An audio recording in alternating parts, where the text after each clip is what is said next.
صلاۃ النبی زندہ باد۔ اور بھی حوض کوثر دے ہوتے برتن کتنے جتنے آسمان دے ستارے، اور اگلا سوال پہلے دن بھی آسمان دے ستارے کتنے؟ اے دا پتہ لگ گیا بھی حوض کوثر دے برتن جڑے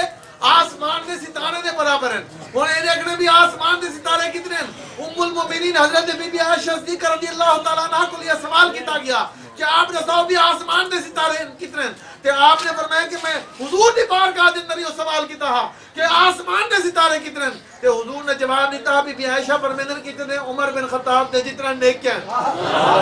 عمر بن خطاب دے جتنا نیک ہیں۔ وہی تجھے مسئلہ سمجھ آیا کہ حضرت عمر کی نیکیاں کتنی ہیں؟ یہ آسمان کے جتنے ستارے ہیں، اور آسمان کے ستارے کتنے ہیں جتنی حوض کوثر پہ برتن ہیں۔ گل سمجھ آ رہی ہے نا؟ اچھا جی، ایک اور حدیث پاک سے نشین فرما گنو، حضور علیہ السلام نے فرمایا کہ حوض کوثر دے ہوتے میں جناب چار حوض ہوندے یا جناب کوئی کھو ہوندے تو چار کونے ہوندے، چار چشمہ وغیرہ ہوئے نا، چار کونے ہوندے۔ فرمایا کہ چار کونے ہو سن، ایک درمیان دے جگہ ہو سی اونچی بنی ہوئی، نال ہوندے دو سائیڈاں تے جگہ بنی ہوئی جناب ممبر بنے ہوئے ہو سن۔ حضور نے فرمایا لوگوں سن لو کہ جڑے وہ چار کونے نا، ایک کونے دے اندر حضرت عمر بن حضرت سیدنا صدیق اکبر ہو سن، ایک کونے دے وچ حضرت فاروق اعظم ہو سن، تیسرے کونے دے اندر حضرت عثمان غنی ہو سن، چوتھے کونے دے حضرت مولا علی حیدر کرار ہو سن، اور فرمایا درمیان کے اندر میں ہو سا، میرے سجے پاسے امام حسن مجتبی ہو سن، کبھی پاسے امام حسین شہید کربلا ہو سن۔ حضور نے فرمایا لوگوں سن لو کہ میں حوض کوثر تو پانی جیسا، اور پانی چاہ کے میں حسن کو ریسا، حسن حسین کو ریسی، حسین چاچے ابو بکر کو ریسی، ابو بکر عمر نو، عمر عثمان نو، تے عثمان حیدر کرار نو، تے حیدر کرار میری امت نو پانی پلے سی۔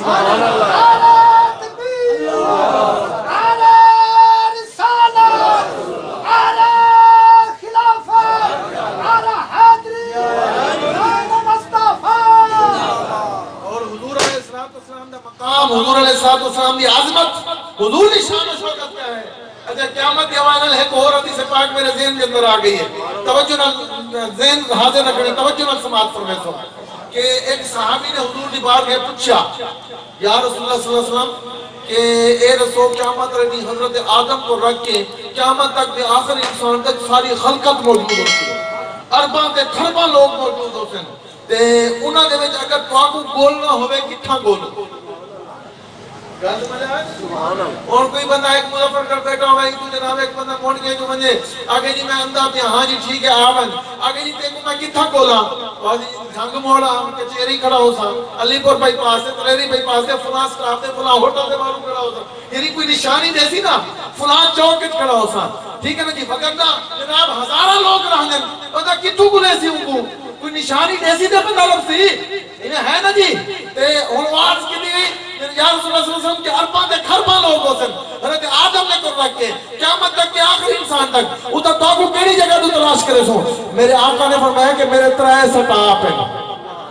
ترائے چوک ہیں، انہوں ترائے چوکاں دے وچوں کسے ایک چوک کسے ایک سٹاپ دے ہوتے ہو سا، عرض کی دی کی کیڑے؟ میرے آقا نے فرمایا پہلا سٹاپ حوض کوثر، حوض کوثر، فرمایا حوض کوثر پہ میں موجود ہو سا، اتھا میں اپنی پیاسی امت نو پانی پلا رہا ہو سا، اتھا آ جانی میں اتھے مل جا سا۔ صحابی رض کی تے حضور اگر حوض کوثر پہ بھی نہ ہوا پھر کتھے؟ میرے آقا نے فرمایا پھر پل صراط دے ہوتے، پل صراط دے ہوتے اپنی امت نو گزار رہا ہو سا کہ میرے شیخ طریقت نے فرمایا کہ جو پل صراط پہ ہم پر بھی پڑ گئی وہ نظر، جو پل صراط پہ ہم پر بھی پڑ گئی وہ نظر، تو پھر نصیر سمجھ لو کہ پار ہم بھی آگے جی اتنا بھی اگر نہ ہو پھر کیڑی جگہ دے ہو سو؟ میرے آقا نے فرمایا پھر میزان، کیا سمجھ آ رہی ہے؟ صاف سمجھ نہیں بھی ہے، آگے جی پھر میزان، تیسرا سٹاپ کیا ہے؟ میزان، فرمایا میزان دے ہوتے ہو سا، اتنا جناب میرے امت نام اعمال کا وزن ہو رہا ہو سی، اس مقام پہ موجود ہو سا۔ اور جناب اتنا میرے شیخ طریقت نے ترجمانی فرمائیے کہ کیوں نہ پلہ تیرے اعمال کا بھاری ہوگی نذیر،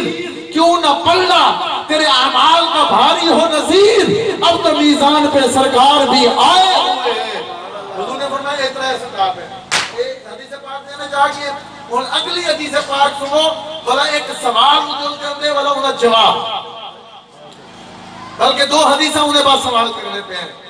ایک اور حدیث پاک سنو. حضور علیہ السلام نے بات کیا سوال کیتا گیا یا رسول اللہ صلی اللہ علیہ وسلم کہ قیامت دا میدان ہے جڑا کیوں تا لوگوں کو اکٹھا کیتا ویسی وہ مجمع کیوں سجایا ویسی اس جناب مجمع کو اکٹھا کرنے دا اجتماع دا اس جلسے دا مقصد کیا ہے؟ حضور نے فرمایا اتا اللہ میری شان لوگوں کو دکھے سی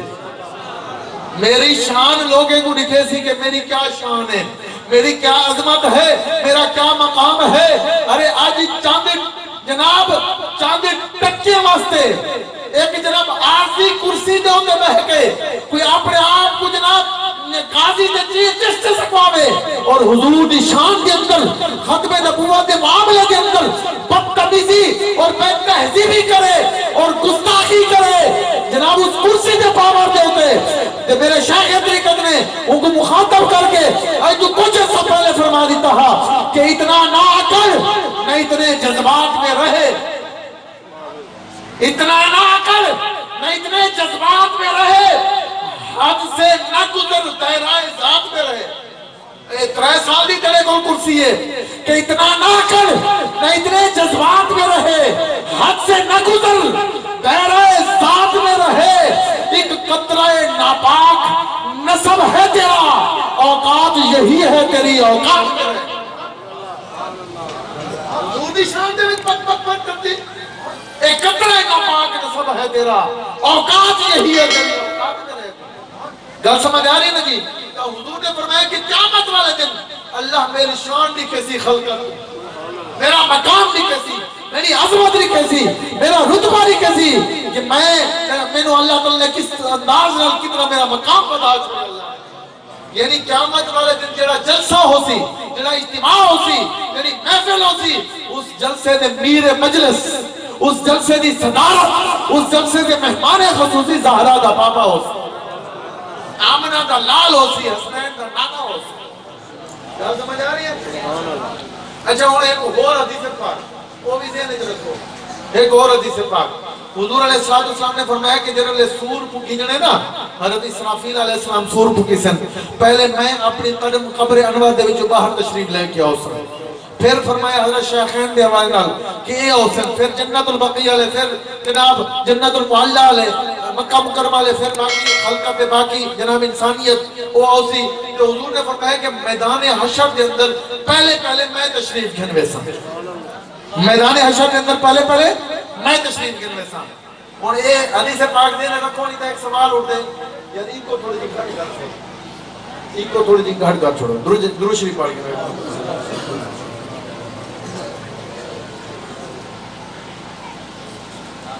نعرہ تکبیر نعرہ رسالت نعرہ خلافت نعرہ حیدری نعرہ مصطفیٰ. میں عرض کر رہا ہوں کہ حضور نے فرمایا کہ قیامت والے دن میدان حشر کے اندر سب تو پہلے میں موجود ہو سا توجہ سب تو پہلے میں موجود ہو سا پہلے میں موجود ہو سا حضور نے فرمایا باقی امت بعد جو سی ہونی تھی ایک سوال پیدا تھی نے ہونی تھی ایک سوال پیدا تھی نے کہ دنیا کے اندر اگر اسا محفل سجینے ہیں کوئی محفل ٹھیک ہے نا جی تو محفل دے وچ اے دسو کہ جڑا مہمان خصوصی ہوندے وہ پہلے اندے یا عوام پہلے اندی ہے عوام پہلے اندی ہے نا جڑا صدارت ہوندی ہے جڑا میر مجلس ہوندے جڑا مہمان خصوصی ہوندے وہ آخر چندے عوام پہلے اندی ہے لیکن قیامت والے دن حضور نے فرمایا کہ میں پہلے اسا عوام بعد جو سی سمجھ آ گئی ہے حضور نے فرمایا میں پہلے اسا عوام بعد جو سی سوال پیدا تھی نے کہ جنہی شان دکھاونی ہے جنہا میر مجلس ہے جنہا میر اجتماع ہے جنہی صدارت ہے جنہا جناب مقام دکھاونے جنہا مہمان خصوصی ہے وہ پہلے کہ باقی خلقت بعد کے وچ چاہیدہ دائے ہاں کہ جناب حضور بعد چاہویں خلقت پہلے آوے وجہ کیا ہے اور ذرا وجہ دے میں ایک آسان مثال لے سا مسئلہ واضح ہوئے سی بلا تشبیہ تمثیل مثال لینا چاہنا کہ اگر کہیں کو عدالت دے وچوں یا تھانے جو سڈا آوے کیا آوے بولو تو صحیح کیا آوے وہ بندہ گھروں ٹوٹ دے بڑا پریشان ہو دے بھئی میں نہ پتہ نہیں تھانے دار میں کیا سی کیا کرے سی تے ایسے جو پتہ نہیں جناب یا جج صاحب ہے جڑا وہ پتہ نہیں میں نال کیا کرنے کیا سوال و جواب کرنے پتہ نہیں میں کو ڈھکیں دے بدھیں دے سزا دیں دے جرمانہ کرنے کیا کرنے پتہ بڑا پریشان ہونے ادھر روانہ تے مظفر گڑھ میں پہ عدالت دے اندر بڑا پریشان ہے رستے کئی سوال کیتا جواب نہ دیتو کئی سلام کیتا جواب نہ دیتو پریشان حال ہے لیکن جی میں تھانے پہنچے یا کچہری پہنچے عدالت پہنچے اگو ہوں دا گودا کھڑا ہاں ہوں دا سردار اگو کھڑا ہاں تے جی میں سردار کو ڈٹھے سی انہیں پریشانی ختم ہو گئی ہے وہ خون دوبارہ جناب آگے ہوں دے جسم نے اندر وہ تھکاوٹ ختم ہو گئی ہے تو وہ کہا کہ جناب پہلے تو سب پریشان آوے کوئی سوال کرنا جواب نہ دے ہوئے سلام دا بھی جواب نہ دے ہوئے پریشان حال ہوئے تولا جناب پریشانی کو خون ہی خشک تھی آوے نا وہ جناب تولا چہرہ تر و تازہ تھی گئے تھکاوٹ ختم تھی گئی ہے وجہ کیا ہے اور اس کے جواب دیتے کہ ہون میں کچھ چھڑواون والا کھڑے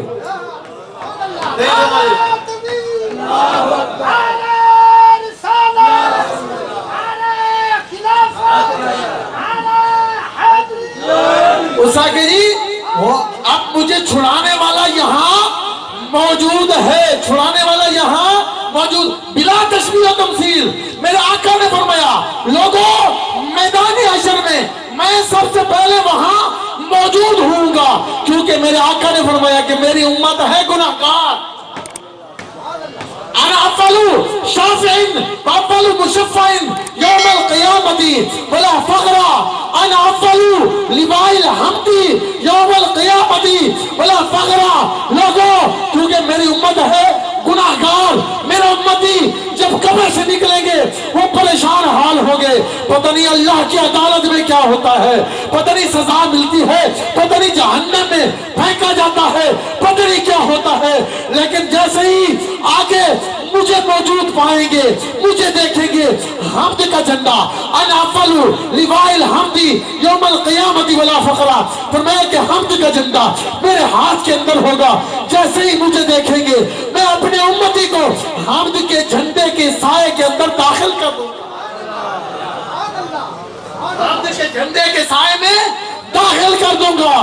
تو جیسے ہی وہ داخل ہوگا اس کی پریشانی ختم ٹینشن امتی کی ختم جناب سر کو بلند کر دے گا سینے کو چوڑا کر دے گا کیوں اس لیے کہ اب اسے کوئی ٹینشن نہ ہوگی کوئی تکلیف نہ ہوگی کہ ہمیں بچانے والا موجود ہے غلام میرے شیخ قدری نے کیا فرمایا کہ غلام حشر میں جب سید الورا کے چلے نہیں سمجھ گئی سبحان اللہ تعالیٰ ہو جا کہ غلام حشر میں جب سید الورا کے چلے لیوائے حمد کے سائے میں سر اٹھا کے چلے وہ ان کا فخر کہ سلیمان کو بھی رشک آئے وہ ان کا حسن کہ یوسف بھی منہ چھپا کے چلے نصیر ان کے سوا نہیں کوئی رسول ایسا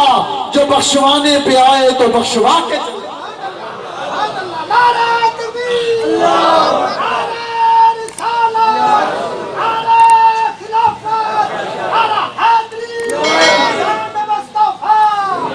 اِنَّا أَعْطَيْنَاكَ الْكَوْثَرَ فرمایا محبوب ایسا کوثر عطا فرمایا اس مراد کیا حوض کوثر